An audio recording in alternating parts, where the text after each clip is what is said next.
દાખલા number 39 14 centimetre ઊંચાઈવાળા પીવાના પાણીનો પ્યાલો શંકુના આડછેદ આકારનો છે.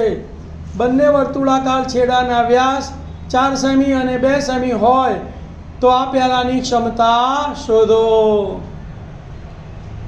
ધ્યાન આપજો ભાઈ. પીવાનો પ્યાલો શંકુના આડછેદ આકારનો છે એટલે તમારે પ્યાલો દોરી કાઢવાનો. ઉપરની ત્રિજ્યા મોટી ત્રિજ્યા r1, નાની ત્રિજ્યા r2, આની ઊંચાઈ અને આની ત્રાસી લંબાઈ.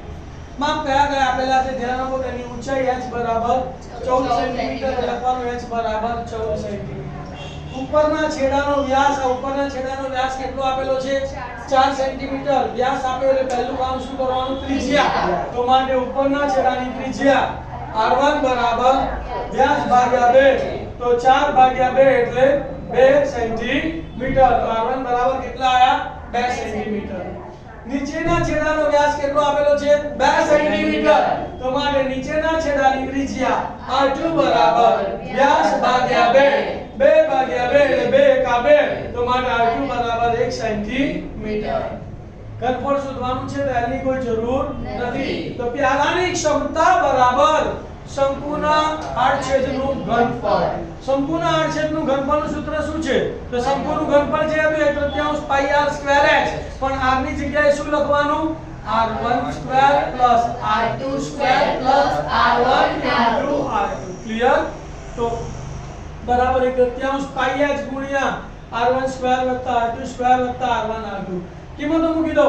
1/3 થાય 1/3 ગુણ્યા પાઈ ની જગ્યાએ 22/7 ગુણ્યા ઊંચાઈ એટલે 14 ગુણ્યા કૌંસમાં r1 નો સ્ક્વેર એટલે 2 નો વર્ગ વત્તા r2 સ્ક્વેર એટલે 1 નો વર્ગ વત્તા r1 ગુણ્યા r2 તો 2 ગુણ્યા 3.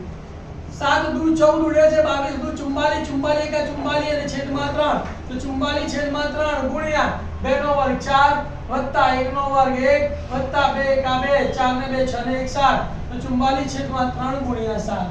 44 અને 7 નો ગુણાકાર કરીએ, 7 ચોક 28 નો આઠડો વધી પડી 2, 7 ચોક 28 ને 32, 308 ભાગ્યા 3, 308 ભાગ્યા 3 ડાયરેક્ટ આવડે આપણને. 3 ધામ 30 એટલે અહીંયા 10, 30 માંથી ગયા 0 વધુ તારો આઠડો 3 દુ 6 એટલે અહીંયા 2. હવે કેટલી શેષ વધી? 8 માંથી 6 જાય તો 2, તો 2 શેષ વધી લંબમાં 2 અને છેદમાં 3, તો 102.2 ઘન સેન્ટીમીટર. એ શું આવશે? પ્યાલાની ક્ષમતા.